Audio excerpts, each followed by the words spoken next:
Let me ask you something. Why is it that you can sleep for 8 solid hours and still wake up feeling completely exhausted, while someone else sleeps just 5 or 6 hours and wakes up sharp, focused, and ready to go? We usually assume that spending more time unconscious automatically translates to having more energy the next day, but clearly your body doesn't work that way.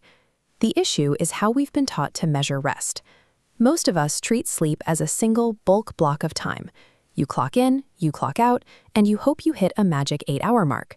But the body experiences sleep as a rhythmic biological engine, and like any engine, it can be mechanically optimized once you understand the timing of its cycles. Managing your personal energy requires discarding the standard duration metric and adopting a system based entirely on biological efficiency. This chart shows how human sleep actually functions. Your rest runs in strict sequential cycles that each last about 90 minutes. The heavy, groggy feeling you get in the morning is called sleep inertia. It happens when your alarm interrupts your system right in the middle of a deep sleep cycle. Look at the math here.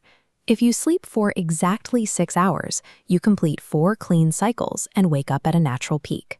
But if you try to sleep for 7 hours, your alarm severs that 5th cycle right in half. You slept an hour longer, but you feel worse. Optimization requires calculating your wake time entirely around these intervals. You set your alarm to catch the end of a cycle, not a target number of hours. Functional rest depends entirely on biological timing rather than the sheer amount of time spent unconscious. This understanding of precise timing extends into daytime recovery too. In Japan, tactical recovery during the workday is an integrated cultural practice.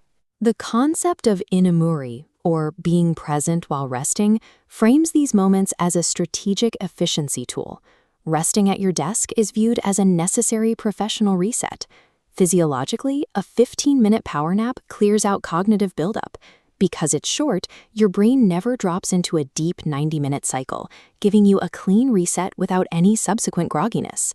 This biological reset mechanism offers a more stable energy curve than the afternoon caffeine spikes commonly used in the West. Strategic, short-duration resets sustain high cognitive output more effectively than continuous grinding or chemical stimulants. Even a perfectly timed cycle can be undermined by environmental cues. Late-night digital stimulation and artificial light trick your brain into simulating daytime hours, delaying your internal shutdown. Reclaiming your sleep architecture requires radically reducing light and removing chaotic digital inputs before bed to signal that the rest phase has begun. You then calibrate the entire system by waking up at the exact same minute every single day, including weekends. Circadian consistency anchors your internal clock. Over time, your body optimizes its own cycles to finish precisely when you plan to wake up. This discipline eventually eliminates the need for alarms, transforming waking up into a natural system boot up. However, biological optimization only provides the capacity for energy. It doesn't provide the drive to use it. Even a perfectly calibrated system will feel heavy if there is a deep psychological resistance to starting the day. This is where the architecture of rest meets its final variable, the Japanese concept of ikigai. Ikigai represents your psychological momentum, the concrete, compelling reason to engage with the tasks ahead of you. A person driven by a clear objective or deep discipline often functions better on 5 hours of sleep than a perfectly rested individual who lacks any sense of purpose. Sleep functions as the maintenance phase for your waking ambitions. If biological optimization isn't enough to make you feel energized, the missing piece is likely the purpose you are waking up for. Audit your current routine. How many hours are you sleeping right now?